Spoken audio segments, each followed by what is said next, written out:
So, hi everyone, my name is Aisha, and today I'm with one of my favorite musicians of all time, Rasaka. നിങ്ങളെ സുഖം തന്നെയാ? ഓ സുഖം. കാരണം ഇത് എൻ്റെ ശ്വാസമാണ് മ്യൂസിക് പറയുമ്പോൾ, അല്ലെങ്കിൽ എന്തെങ്കിലും കോൺട്രിബ്യൂഷൻ ചെയ്യുമ്പോൾ അതിൻ്റെ ഒരു ലാസ്റ്റ് വേർഡ് എന്നുള്ള ഫിലിം മ്യൂസിക്കിലേക്ക് അല്ലെങ്കിൽ എല്ലാവർക്കും കേൾക്കാൻ പറ്റുന്ന പാട്ടായിരിക്കണം, but it should connect spiritually. ഏറ്റവും പ്രിയപ്പെട്ട ഇപ്പോൾ ഡാബ്ജിയൊക്കെ അതിലുണ്ട്, വേടനായാലും ഉണ്ട്, ഇപ്പോൾ ബേബി ജീനുണ്ട്, ഒരുപാട് ആളുണ്ട്. So how is your experience and how did you start? പിന്നെ ആയിഷ ഇപ്പോൾ ഈ ഒരു എക്സ്പീരിയൻസിൻ്റെ ഉള്ളിൽ എന്താണ് മനസ്സിലാക്കിയത്? Basically spirituality. നമുക്ക് ആളുകളോട് ആർട്ട് കൊണ്ട് എങ്ങനെ കമ്മ്യൂണിക്കേറ്റ് ചെയ്യാം, അത് ഞാൻ ചെയ്തുകൊണ്ടിരുന്ന സോങ്സ് എന്ന് പറയുമ്പോൾ it's targeted to a group of people. നമ്മുടെ നാട്ടിലത്തെ മ്യൂസിഷ്യനാണ്, ഡ്രാമയും ഇതൊക്കെ ആയിട്ട് നടക്കുന്ന ഒരാളാണ്. അവരാണ് ആദ്യം ഹാർമോണിയത്തിൽ കൈവച്ച് തരുന്നതും ഇതിങ്ങനെയാണ് ഇങ്ങനെയൊക്കെ പറഞ്ഞത്. പിന്നെ ഫിലിം മ്യൂസിക് ഇന്നതാണ്, ഇൻഡിപെൻഡൻറ്റ് മ്യൂസിക് എന്നുള്ളത് ഇന്നതാണെന്നുള്ള കൃത്യമായിട്ടുള്ള ബോർഡർ വരച്ച് അത് മനസ്സിലാക്കി തുടങ്ങിയിട്ടുണ്ട്. ക്വസ്റ്റ്യൻ വളരെ എന്താ പറയുക, വളരെ ഏറ്റവും പ്രസക്തമായിട്ടുള്ളൊരു ക്വസ്റ്റ്യൻ തന്നെയാണ്. വളരെ ചുരുക്കം മലയാളികളിൽ ഒരാളാണ് ആയിഷ.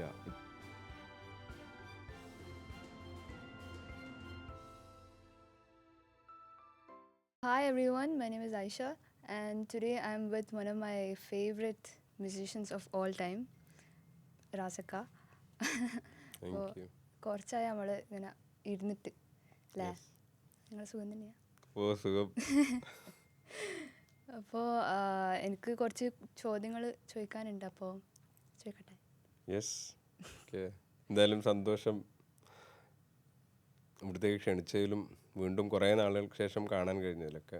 നമ്മൾ അലൈനിലുള്ളപ്പോഴാണ് ഇടയ്ക്ക് പാട്ടൊക്കെ ആയിട്ട് ഇരിക്കാറില്ല, സംസാരിക്കാറില്ല, ഫാദറും ഉമ്മയൊക്കെ ആയിട്ട്. ഓക്കെ. അപ്പോൾ ഞാൻ ഫ്രം മൈ പെർസ്പെക്റ്റീവ് കുറേ ഇപ്പോൾ ആൾക്കാർ മെയിൻ എയിം എന്ന് വെച്ചാൽ ഫിലിം ഇൻഡസ്ട്രിയാണ് അല്ലേ, ഈ ഇന്ത്യയിൽ തന്നെ. അപ്പോൾ ഇപ്പോൾ കുറേ ആൾക്കാർ ഇൻഡിപെൻഡൻ്റ് ആയിട്ടും വർക്ക് ചെയ്യുന്നുണ്ട്. സോ ആസ് എ മ്യൂസിഷ്യൻ, നിങ്ങൾ ഒരു ഇൻഡിപെൻഡൻറ്റ് മ്യൂസിഷ്യനാണ്. You don't focus much on film industries and stuff, you do your own thing. So how is your experience and how did you start? Yes, നല്ല ക്വസ്റ്റ്യനാണ്. കാരണം എന്താ വെച്ചാൽ നമുക്ക് മലയാളികൾക്ക് പൊതുവേ ഇന്ത്യൻ മ്യൂസിഷ്യൻസിന് മ്യൂസിക് എന്ന് പറയുമ്പോൾ, അല്ലെങ്കിൽ എന്തെങ്കിലും കോൺട്രിബ്യൂഷൻ ചെയ്യുമ്പോൾ അതിൻ്റെ ഒരു ലാസ്റ്റ് വേർഡ് എന്നുള്ള ഫിലിം മ്യൂസിക്കിലേക്ക്, അല്ലെങ്കിൽ ഒരു പ്ലേബാക്ക് സിംഗർ അങ്ങനെ ആവാം, അല്ലെങ്കിൽ ഫിലിമിൽ എങ്ങനെ മ്യൂസിക് ഡയറക്ടർ ആവാം എന്നൊക്കെ ഉള്ളൊരു സംഭവം. ആ ഇൻഡസ്ട്രി എന്ന് പറയുന്നത് വളരെ ടാലൻറ്റഡ് ആയിട്ടുള്ള, വളരെ പൊട്ടൻഷ്യലുള്ള ആളുകൾ കൈകാര്യം ചെയ്യുന്നൊരു ഏരിയ തന്നെയാണ്. അത് ഏറ്റവും നല്ല കഴിവുള്ള ആളുകൾ മാറ്റിയെടുക്കുന്ന ഒരു സ്ഥലം തന്നെയാണ് ഫിലിം ഇൻഡസ്ട്രി എന്ന് പറയുന്നത്. പക്ഷേ പലപ്പോഴും ആളുകളുടെ ഒരു സംഗീതത്തിൻ്റെ, മ്യൂസിക്കിൻ്റെ ഒരു കോൺസെൻട്രേഷൻ വെറും ഫിലിം മാത്രമായി പോകുന്നതിൽ നമുക്ക് സങ്കടമുണ്ട്. കുറേ മുമ്പേ അതുണ്ടായിരുന്നു, പക്ഷെ ഇപ്പം അത് മാറി വരുന്നുണ്ട്. കാരണം എന്താ വെച്ചാൽ ആളുകൾ ഫിലിം മ്യൂസിക് ഇന്നതാണ്, ഇൻഡിപെൻഡൻറ്റ് മ്യൂസിക് എന്നുള്ളത് ഇന്നതാണെന്നുള്ള കൃത്യമായിട്ടുള്ള ബോർഡർ വരച്ച് അത് മനസ്സിലാക്കി തുടങ്ങിയിട്ടുണ്ട്. അതുപോലെ തന്നെ അതിൻ്റെ കോൺട്രിബ്യൂഷൻസ് ആളുകൾ ചെയ്തു തുടങ്ങിയിട്ടുണ്ട്. കുറേ മുമ്പേ റെക്സൊക്കെ തുടങ്ങിയിട്ടുണ്ട് അതിൻ്റെ. എനിക്കൊന്ന് അവിയലൊക്കെ പോലുള്ള അവിയലൊക്കെ പോലുള്ള ആൽബങ്ങൾ അതിന് ഉദാഹരണമാണ്. നമുക്ക് ആളുകളോട് ആർട്ട് കൊണ്ട് എങ്ങനെ കമ്മ്യൂണിക്കേറ്റ് ചെയ്യാം, അത് സിനിമക്ക് പുറത്ത്, അതിനൊക്കെ ഒരു ഉദാഹരണമാണ് ഇങ്ങനെയുള്ള ആൽബങ്ങളും സംഗതികളൊക്കെ. അന്ന് അതേ സമയം തന്നെ ഗസൽ പോലുള്ള ജോണറിൽ മുംബൈക്കൊക്കെ അന്നേ ഇൻഡിപെൻഡൻറ്റ് മ്യൂസിക്കിന് ഒരു തുടക്കം കുറിച്ചിട്ടുണ്ട്.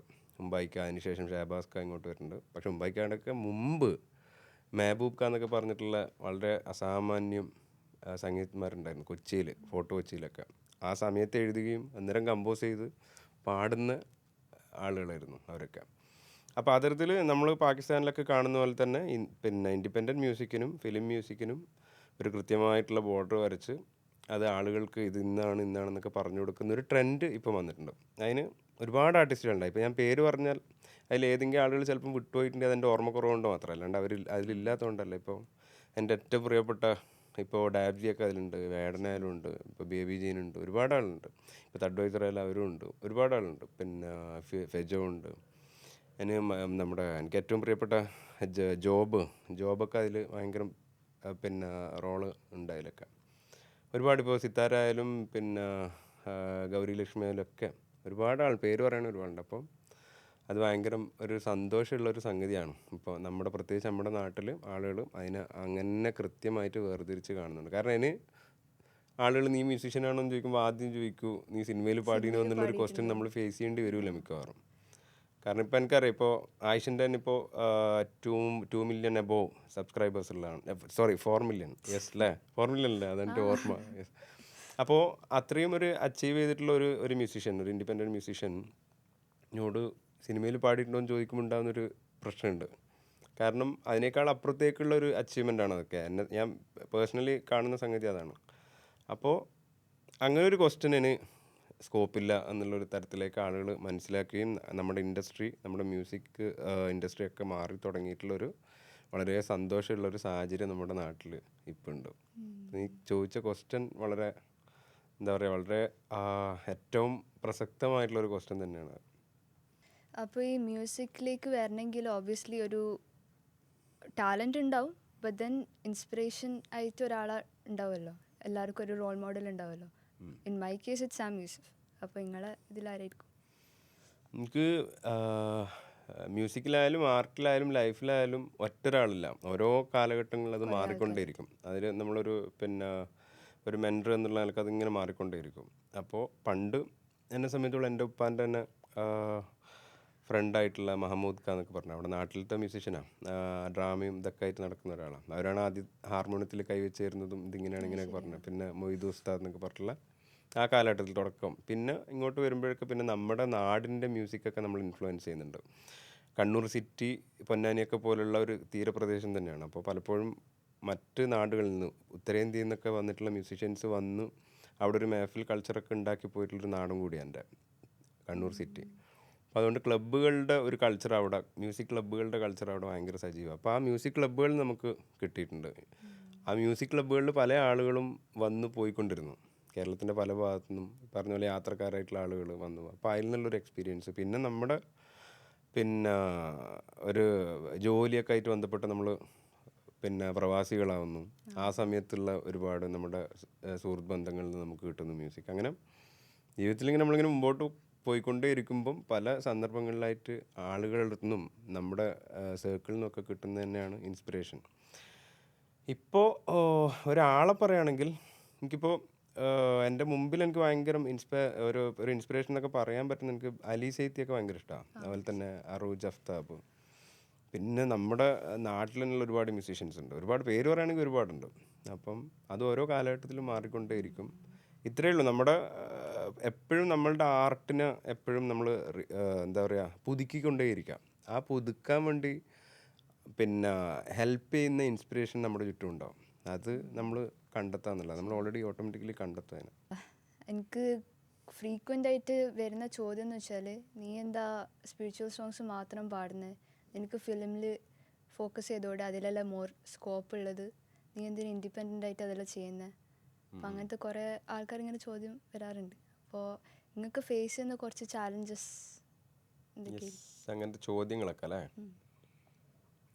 ശരിക്കും പറഞ്ഞാൽ എന്നോട് പലപ്പോഴും ചോദിച്ചിട്ടുള്ളൊരു ക്വസ്റ്റ്യൻ എൻ്റെ ഓർമ്മയിൽ വരുന്നത് മ്യൂസിക്കായിട്ട് ബന്ധപ്പെട്ട് തന്നെയാണ്. കാരണം നിങ്ങളുടെ ഈ ഗസൽ എന്നുള്ള ജോണർ മാത്രമാണല്ലോ നിങ്ങളെപ്പോഴും കൈകാര്യം ചെയ്യുന്നത് എന്നുള്ളൊരു സംഭവം. അത് ഞാൻ പറഞ്ഞില്ല, എൻ്റെ ഒരു ജീവിത യാത്രയുടെ ഭാഗമായിട്ടാണ് ഗസൽ എന്നുള്ള ജോണർ ഇപ്പം ചെയ്തുകൊണ്ടിരിക്കുന്നത്. കുറച്ച് കഴിഞ്ഞാൽ അത് മാറും. കാരണം ഞാനിപ്പോൾ കൂടുതൽ കേട്ടിരുന്നത് അതായിരുന്നു കൂടുതൽ. അപ്പോൾ അതിൽ നിന്നുള്ള ഇൻസ്പിറേഷൻ ഉണ്ടാക്കിയ കുറേ ഒറിജിനൽ സോങ്സ് ഉണ്ട് എൻ്റെ. അപ്പോൾ അത് ഇങ്ങനെ പാടി കുറച്ച് എസ്റ്റാബ്ലിഷ്ഡ് ആയി കുറേ ആളുകളിലേക്കൊക്കെ എത്തി. അവരെപ്പോഴും അതാണ് ചോദിച്ചുകൊണ്ടിരിക്കുക. പക്ഷേ നമ്മളിപ്പോൾ അതിൽ നിന്നും വേറൊരു വഴിയിലേക്ക് നമ്മൾ ഓൾറെഡി തുടങ്ങി, നമ്മുടെ യാത്ര തുടങ്ങി. അപ്പം അതിൻ്റെ തന്നെ പ്രൊഡക്ഷൻസ് നമ്മൾ തന്നെ വരും. പക്ഷെ ആ വരുന്നതിന് മുമ്പേ ഉള്ള ആളുകളുടെ ചോദ്യമാണ്, നിങ്ങൾ എന്താണ് അതിൽ മാത്രം സ്റ്റിക്ക് ഓൺ ചെയ്ത് വെക്കുന്നത് എന്നുള്ള സംഗതികളൊക്കെ. അത് ഉണ്ടാവും സ്വാഭാവികമായിട്ട്. ഒരു മ്യൂസീഷ്യൻ എന്നുള്ള നിലക്ക് അയാളുടെ യാത്രകളിലെ ചോദ്യങ്ങൾ, നെഗറ്റീവും പോസിറ്റീവായിട്ടുള്ള ചോദ്യങ്ങൾ എപ്പോഴും ഉണ്ടായിക്കൊണ്ടേയിരിക്കും. അപ്പോൾ അത് നമ്മുടെ ആർട്ട് കൊണ്ട് വളരെ ക്ലാരിറ്റിയുള്ള സ്പെസിഫിക് ആയിട്ടുള്ള ഉത്തരം നമ്മൾ കൊടുത്തുകൊണ്ടിരിക്കുക എന്നുള്ള എപ്പോഴും അതിൽ. അപ്പോൾ അതിൽ അവർക്ക് ക്ലിയർ ആയിക്കോളും കുറേയൊക്കെ. നെക്സ്റ്റ് 5 years നിങ്ങളെ ഗോൾസും എന്തൊക്കെയാണ്? ഗോൾസ് എന്നുള്ളത് ഇപ്പോൾ ശരിക്കും എനിക്ക് അതിലൊരു ക്ലാരിറ്റി വന്നിട്ടേ ഉള്ളൂ. പണ്ട് ഞാൻ വിചാരിച്ചത്, ഇപ്പോൾ കുറേ ആളുകൾ പാട്ട് ചെയ്യുന്നു, അവരുടെ ഒരു റെപ്രസെൻറ്റേഷൻ ഉണ്ടാവുന്നു സൊസൈറ്റിയിൽ, അവരുടെ ഒരു അഡ്രസ്സ് ഉണ്ടാക്കിയെടുക്കുന്നു, സിഗ്നേച്ചർ ഉണ്ടാക്കിയെടുക്കുന്നു എന്നൊക്കെ, അതാണ് ഞാൻ വിചാരിച്ചിരുന്നത്. ഓക്കെ, നമ്മളതുപോലെ പാട്ട് പാടുന്നു, നമ്മുടെ സ്വന്തം പാട്ടുകൾ ഉണ്ടാക്കുന്നു, അങ്ങനെയൊക്കെ. പക്ഷേ പിന്നീടാണ് നമ്മൾ മനസ്സിലാക്കുന്നത് ഓരോ ആളുകളുടെയും ഒരു റൂട്ടുണ്ട്. അവരുടെ കൾച്ചർ, അവരുടെ നാട്, അവരുടെ ആളുകൾ, ഈ സംഗതികളെക്കുറിച്ചൊക്കെ പിന്നെ പുറത്തുള്ള ആളുകളോട് വളരെ പിന്നെ ക്രിയേറ്റീവായിട്ട് കമ്മ്യൂണിക്കേറ്റ് ചെയ്യാം. അത് ലിറ്ററേച്ചറിലൂട്ടാവാം, മ്യൂസിക്കിലൂട്ടാവാം, പിന്നെ ആർട്ടിലൂട്ടാവാം, ഒക്കെ ആവാം. അപ്പോൾ ഇപ്പം വിശ്വസിക്കുന്നത് എന്താ വെച്ചാൽ നമ്മുടെ നാടിനെ എങ്ങനെ റെപ്രസെൻ്റ് ചെയ്യാം ഗ്ലോബലി മ്യൂസിക്കിലൂടെ. അത് അപ്പോൾ ആ സമയം അങ്ങനെയാണെങ്കിൽ എൻ്റെ ഫോക്ക് മ്യൂസിക് വരും. മാപ്പിളപ്പാട്ടിൻ്റെ ഒരു സംഗതിയാണ് എൻ്റെ കണ്ണൂർ, തലശ്ശേരി എന്നൊക്കെ പറയുന്നത് ശരിക്കും കറക്റ്റ് മാപ്പിളപ്പാട്ടിൻ്റെ ഫോക്ക് മ്യൂസിക്കും സാധനങ്ങൾ. അപ്പോൾ അതിൻ്റെ ഫ്ലേവറോട് കൂടിയിട്ടുള്ള, എന്നാൽ നമ്മളെ നാട്ടിലുള്ള ക്ലാസിക്കൽ ടെക്സ്റ്റുകളുണ്ട്. ഇച്ചാ മസ്താൻ, അതുപോലെ തന്നെ പിന്നെ മൊയിൻകുട്ടി വൈദ്യർ, ഇങ്ങനെയൊക്കെയുള്ള. അതുപോലെ തന്നെ നമ്മുടെ പിന്നെ അതല്ലാതെ ഇപ്പോൾ കുഞ്ചൻ നമ്പ്യാറിനുണ്ട്, അതുപോലെ തന്നെ ചങ്ങമ്പുഴ, ഇങ്ങനെ ഒരുപാട് ടെക്സ്റ്റുകളുണ്ട് നമുക്ക്, ക്ലാസിക്കൽ ടെക്സ്റ്റുകൾ. അപ്പോൾ അതൊക്കെ ഉൾപ്പെടുത്തിക്കൊണ്ട് ഈവൻ നമ്മുടെ പെർഫോമിങ് ആർട്സ് ആയിട്ടുള്ള കോൽക്കളി, ദഫ് കളി, പിന്നെ അതുപോലെ തന്നെ നമ്മൾ കണ്ണൂരൊക്കെ ആണെങ്കിൽ തെയ്യം, തിറ, ഇങ്ങനെ കുറേ സാധനങ്ങളുണ്ട്. അപ്പോൾ ഇതിനൊക്കെ ഉൾക്കൊള്ളിച്ചുകൊണ്ട് ഒരു വീഡിയോ സോങ്, ഒരു ഗ്രൂപ്പ് ഓഫ് വീഡിയോ സോങ് എങ്ങനെ ആളുകളിലേക്ക് എത്തിക്കാം എന്നുള്ള സംഗതിയാണ് ഇപ്പം ആലോചിച്ചുകൊണ്ടിരിക്കുന്നത്. ഞാൻ നേരത്തെ പറഞ്ഞല്ലോ, നമ്മളിങ്ങനെ യാത്രയിൽ ഇപ്പം മനസ്സിലാക്കുന്നത് നമ്മുടെ നാടിനെയും എങ്ങനെ റെപ്രസെൻ്റ് ചെയ്യാം എന്നുള്ള സംഗതിയില്ല. അപ്പോൾ അതുകൊണ്ട് അതിന് ഏറ്റവും നല്ലത് ഈ ഒരു സംഗതിയാണ്. അപ്പോൾ ഒരു നെക്സ്റ്റ് 5 ഇയർ എന്നൊന്നും കണക്കൂട്ടുന്നില്ല, അടുത്ത എൻ്റെ ഒരു പ്രൊജക്റ്റും പ്ലാനും ഒക്കെ അങ്ങനെയുള്ളൊരു സംഗതിയാണ്. അപ്പോൾ നിങ്ങളെങ്ങനെയാണ് അത് മ്യൂസിക് കൺസിസ്റ്റൻ്റ് ആയിട്ട് ഇങ്ങനെ കൊണ്ടുപോകുന്നത് എങ്ങനെയാണ്? ഇപ്പോൾ ചിലപ്പോൾ sometimes we can get discouraged right when you face all those challenges and stuff. അപ്പോൾ അല്ല, കാരണം വെച്ചാൽ അതെന്താ സംഭവം എന്ന് വെച്ചാൽ, ഇപ്പോൾ കൺസിസ്റ്റൻ്റ് ആയിട്ട് നീ ശ്വസിക്കുമെന്ന് ചോദിക്കുന്ന പോലെ. കാരണം ഇത് എൻ്റെ ശ്വാസമാണ് മ്യൂസിക്, അതൊരിക്കലും നിൽക്കൂല. അതിങ്ങനെ നമ്മൾ ജനിച്ച മുതൽ നമ്മുടെ ഉള്ളിലുള്ള സംഭവം. അപ്പോൾ അത് എങ്ങനെയോ അതൊരിക്കലും നമുക്ക് സ്റ്റോപ്പ് ചെയ്യാൻ പറ്റില്ല എന്നുള്ളതാണ് അതിൻ്റെ ഒരു സാധനം. അത് നമ്മളറിയില്ല അതെങ്ങനെയാണ് വന്നത് എന്നുള്ളതൊന്നും അതിൻ്റെ ഉത്തരവൊന്നും ഇല്ല, ഇപ്പോഴും ഇല്ല അങ്ങനെ. അപ്പോൾ അത് 24 hours നമ്മൾ അതിനെപ്പറ്റിയാണ് ആലോചിച്ചുകൊണ്ടിരിക്കുന്നതും, അതാണ് ശ്വസിച്ചുകൊണ്ടിരിക്കുന്നത്, അതാണ് സ്വപ്നം കാണുന്നത് ഒക്കെ. അപ്പോൾ സ്വാഭാവികമായിട്ട് ഈ കൺസിസ്റ്റൻസി എന്നുള്ളൊരു സാധനം ഉണ്ടാവും എന്നുള്ളതാണ്. പക്ഷേ പിന്നെ അതിനൊരു അടുക്കും ചിട്ടയൊക്കെ ഉണ്ടാക്കിയാൽ മതി, ഈ സ്കാറ്റേർഡ് ആവാതെ അങ്ങനല്ലോ. ഫോക്കസ്ഡ് ആയിട്ട്. അപ്പോൾ ഈ യങ്സ്റ്റേഴ്സ് ആയിട്ടുള്ള മ്യൂസിഷ്യൻസ് ഓർ എന്നെപ്പോലത്തെ മ്യൂസിഷ്യൻസ് നിങ്ങൾക്ക് തരാനുള്ളൊരു അഡ്വൈസ് വരും? അഡ്വൈസ് എന്ന് പറയുന്നത് നമ്മുടെ എക്സ്പീരിയൻസ് ഷെയർ ചെയ്യാം. എന്താ വെച്ചാൽ നമ്മൾ എന്ത് വർക്ക് ചെയ്യുമ്പം അതിൻ്റെ ഒരു ലാസ്റ്റ് ഫൈനൽ ഒരു റിസൾട്ട് എന്ന് പറയുന്നത് നമുക്കൊരു മണി ഓറിയൻറ്റഡോ അല്ലെങ്കിൽ നമ്മുടെ ഒരു എസ്റ്റാബ്ലിഷ്മെൻറ്റോ സാധനം, അങ്ങനത്തെ സംഗതികളിലേക്ക് കൂടുതൽ കോൺസെൻട്രേറ്റ് ചെയ്യാണ്ട് ആ വർക്ക് എത്രത്തോളം ക്വാളിറ്റിയിൽ ആളുകളിലേക്ക് നമുക്ക് എത്തിക്കാൻ പറ്റും എന്നുള്ളതിനെ കുറിച്ച് എപ്പോഴും ആലോചിച്ചുകൊണ്ടിരിക്കുക. ബാക്കി ഇതെല്ലാം നമ്മളിലേക്ക് വന്നോളും. അതാണ് നമുക്ക് ചെയ്യാൻ പറ്റുന്ന ഏറ്റവും നല്ല സംഗതി. പിന്നെ ഒന്നിച്ചുള്ള ആർട്ടിസ്റ്റുകളായാലും അത് മനുഷ്യന്മാരെ മൊത്തം റെസ്പെക്റ്റ് ചെയ്യുക എന്നുള്ളതാണ്. അവരുടെ ചെറുതും വലുതും ഏത് കഴിവായിക്കോട്ടെ അവരെ റെസ്പെക്റ്റ് ചെയ്യാൻ പറ്റുക എന്നുള്ളതാണ് ഏറ്റവും വലിയ സംഗതി. ആയിഷാൻ്റെ വോയിസിൻ്റെ ഭയങ്കര ഫാനാണ് ഞാൻ. ഭയങ്കര പിന്നെ ഒരു അനുഗ്രഹീതമായിട്ടുള്ളൊരു വോയിസ്, നല്ല ടെക്സ്ചറാണ്. ശരിക്കും നമുക്ക് ഭയങ്കര സമാധാനം തരുന്ന തരത്തിലുള്ള ഒരു രസമുള്ളൊരു വോയിസാണ്. ഒരുപാട് എനിക്ക് തോന്നുന്നല്ല ഒരുപാട് സോങ്ങുകളൊക്കെ ആയിഷാൻ്റെതായിട്ടുള്ള ഉണ്ട്. ഈവൻ നമ്മുടെ മലയാളികളല്ലാത്ത ലോകം മൊത്തമുള്ള ഓഡിയൻസ് ആയിഷക്കുണ്ട്. എനിക്ക് തോന്നുന്നു വളരെ ചുരുക്കം മലയാളികളിലൊരാളാണ് ആയിഷ. ഇപ്പം എനിക്കൊന്ന് വിദ്യാ വോക്സിനൊക്കെയാണ് ഇത്രയും മില്യൺ കണക്കിന് ഇതുള്ള. പക്ഷെ എന്നാലും 4 മില്യൺ ഇല്ല എന്നാണ് എൻ്റെ ഓർമ്മ. വിദ്യാ വോക്സിന് ഇല്ലാന്ന് തോന്നുന്നു. ഇല്ല, ഉണ്ടെന്ന് തോന്നുന്നു, എനിക്കറിയില്ല. പക്ഷെ എന്നാലും വളരെ അപൂർവ ആളുകളിൽ ഒരാളാണ് ആയിഷയും പറഞ്ഞ പോലെ. അപ്പോൾ പിന്നെ നിങ്ങൾക്ക് ഈ പറഞ്ഞ പോലെ പ്രൊഡക്ഷനിലായാലും പുതിയ മ്യൂസിക് ചെയ്യുമ്പോൾ ആയാലും എന്തെങ്കിലും ഇതേപോലുള്ള ഒരു കാര്യമായിട്ടുള്ള പ്രൊജക്റ്റുകളൊക്കെ ചെയ്യുമ്പം നമുക്ക് ഒന്നും കൂടി അതിൽ പഠിക്കണമെന്നും അല്ലെങ്കിൽ അങ്ങനെ എന്തെങ്കിലും ഭയങ്കര വർക്ക് ചെയ്യണം എന്നൊക്കെയുള്ള, അല്ലെങ്കിൽ അതിൻ്റെ ഒരു റിസർച്ച് നടത്തണം എന്നൊക്കെ തോന്നിയിട്ടുള്ള എന്തെങ്കിലും പ്രൊജക്റ്റുകളോ അങ്ങനെ എന്തെങ്കിലും സംഗതികളുണ്ടോ? അല്ല എന്തെങ്കിലും അങ്ങനെ ആ ഒരു പ്രൊജക്റ്റിനെ കുറിച്ചിട്ട് ആലോചിക്കുന്നുണ്ടോ? എന്തെങ്കിലും ഇപ്പം നിലവിൽ ചെയ്തുകൊണ്ടിരിക്കുന്നതിൽ നിന്ന് ഒന്ന് എല്ലാം വ്യത്യസ്തമായിട്ടുള്ളതാണ്. പക്ഷെ എന്നാൽ കംപ്ലീറ്റ്ലി ഒരു മാറിക്കൊണ്ടുള്ളൊരു പുതിയ എന്തെങ്കിലും സബ്ജക്റ്റുകളോ അല്ലെങ്കിൽ അങ്ങനെ എന്തെങ്കിലും മനസ്സിൽ ഉണ്ടോ? അങ്ങനെ ഓൾറെഡി അല്ലെങ്കിൽ എന്താ പറയുക ആലോചിച്ച് വെച്ചിട്ടുണ്ടോ എന്നൊക്കെ ഉള്ളൊരു സാധനം. പുതിയ പ്രോജക്റ്റിനെ കുറിച്ചാണ് ആലോചിക്കുന്നത് ബേസിക്കലി. ഏറ്റവും എന്താ പറയുക വളരെ സിമ്പിളായിട്ട് ചോദിച്ചു കഴിഞ്ഞാൽ ഞാൻ ചെയ്തുകൊണ്ടിരുന്ന സോങ്സ് എന്ന് പറയുമ്പോൾ it's targeted to a group of people. ഈ നഷീദ്സ് അങ്ങനത്തെ ഭയങ്കര സ്പിരിച്വൽ ആയിട്ടുള്ള but Islamic type of songs ആയിരുന്നു ഞാൻ ചെയ്തുകൊണ്ടിരുന്നത്. അപ്പോൾ ദീസ് ഡേയ്സ് എൻ്റെ ബിഗ്ഗസ്റ്റ് ഗോൾ എന്താണെന്ന് വെച്ചാൽ എനിക്ക് എല്ലാവർക്കും കേൾക്കാൻ പറ്റുന്ന പാട്ടായിരിക്കണം, but it should connect spirituality. അപ്പോൾ ആ ഒരു റിസർച്ച് ഞാനിപ്പോൾ ചെയ്തുകൊണ്ടിരിക്കുന്നുണ്ട്. ഇൻഷാല്ലാ ആയി. അപ്പം ഒരു ക്വസ്റ്റ്യൻ കൂടി, അതിൻ്റെ ഒരു ഈ സ്പിരിച്വാലിറ്റി എന്നുള്ള ഒരു സംഗതി പിന്നെ ആയിഷ ഇപ്പോൾ ഈ ഒരു എക്സ്പീരിയൻസിൻ്റെ ഉള്ളിൽ എന്താണ് മനസ്സിലാക്കിയത്? ബേസിക്കലി സ്പിരിച്വാലിറ്റി അത് മാറിക്കൊണ്ടിരിക്കാം, നിൻ്റെ ഓരോ ഇപ്പോൾ ആയിഷാൻ്റെ ഓരോ ജീവിതത്തിൻ്റെ ഓരോ കാലഘട്ടങ്ങളിലും അതിൻ്റെ ഒരു ഡയമെൻഷൻ മാറാം. പക്ഷേ ഇപ്പോൾ നിലനിൽക്കുന്നൊരു സംഗതിയിൽ എന്താണ് ഫീൽ ചെയ്യുന്നൊരു സംഗതി സ്പിരിച്വാലിറ്റി എന്നുള്ളത്?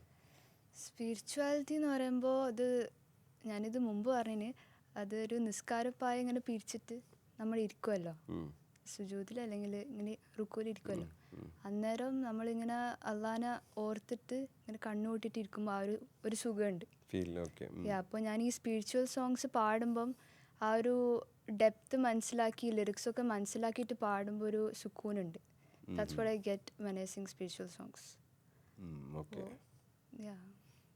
ബാക്കി ചുറ്റുപാടിലെല്ലാം മറന്നിട്ട് ആയിഷ മാത്രമുള്ളൊരു ലോകത്തേക്ക് എത്തുന്ന ഒരു ഏറ്റവും ഒരു ഏകാഗ്രതമായിട്ടുള്ള ഒരു അവസ്ഥ അല്ലേ?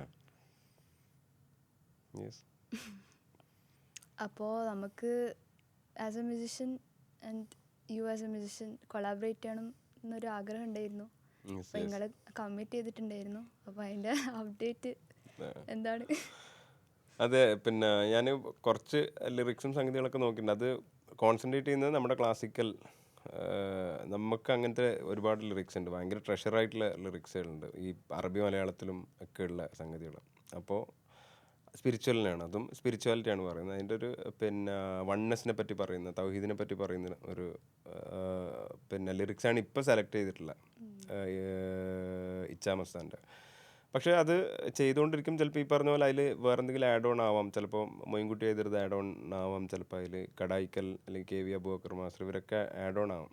ഇവരൊക്കെ ഒരു ഗ്രൂപ്പ് ഓഫ് ആളുകളുടെ ലിറിക്സിനെ കോൺസെൻട്രേറ്റ് ചെയ്തിട്ട് നമ്മുടെ ട്രഡീഷണൽ മ്യൂസിക്കും പ്ലസ് നിലവിൽ ഇപ്പോൾ ഉള്ള ട്രെൻഡിങ് ആയിട്ടുള്ള എന്തെങ്കിലും ജോണേഴ്സൊക്കെ പിന്നെ മിക്സ് ചെയ്തിട്ട് എങ്ങനെ ഒരു പുതിയ സൗണ്ടിങ്ങിൽ എന്ത് സാധനം ചെയ്യാൻ പറ്റും എന്നുള്ളൊരു ആലോചനയില്ല. ആ തരത്തിൽ നമുക്ക് രണ്ടും കൂടി ഉള്ള ഒരു പ്രോഗ്രസീവ് ആയിട്ടുള്ളൊരു സംഭവം. കാരണം നമ്മുടെ ഒരു റൂട്ട് സംഗതികളൊക്കെ ഉണ്ടായും ചെയ്യണം, പക്ഷെ എന്നാൽ പുതിയ ആളുകൾക്ക് അത് കമ്മ്യൂണിക്കേറ്റ് ചെയ്യാൻ പുതിയ രീതിയിൽ എന്തെങ്കിലും ജോണർ ഓഫ് മ്യൂസിക് നമുക്ക് സെലക്ട് ചെയ്യാൻ എന്നുള്ളൊരു സംഗതിയാണ്. അങ്ങനെ അപ്പോൾ വന്നതിൽ വളരെ അധികം താങ്ക് യു. എന്തായാലും ആയിട്ട് സംസാരിക്കാൻ കഴിഞ്ഞതിലും ഒരുപാട് സന്തോഷം. കുറേ ആയാലും നമ്മളെ കണ്ടിട്ട്. ആയിക്കോട്ടെ, എന്തായാലും പുതിയ പ്രോജക്റ്റുകളൊക്കെ പൊളിക്ക്, എന്തായാലും ഷെയറായിട്ട് ആയിക്കോട്ടെ. Thank you.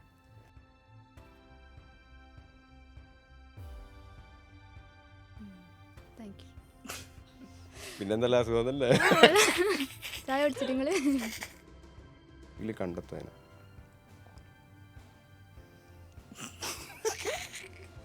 ഇല്ലോടെ ചോദിക്കട്ടെ, അല്ല ഇവിടെ കേട്ടെ, അല്ല ഈ കഴിഞ്ഞ നല്ല ഉത്തരം. അവിടെ ഞാൻ വലിയ ആളെ അറിയുന്നല്ലേ കണ്ടായിരിക്കും. ഗ്രാമ്യ പാട്ട് വാങ്ങിയിട്ട് ഇവിടെ വന്ന് ഇരുന്നിട്ടാ പറയുന്നത്. അതെല്ലാം കട്ടായിട്ടില്ലേ ലാസ്റ്റ് ഇതെല്ലാം വരാം. ഗ്രാമി ഓസ്കേഴ്സ് എല്ലാം വാങ്ങിയിട്ട്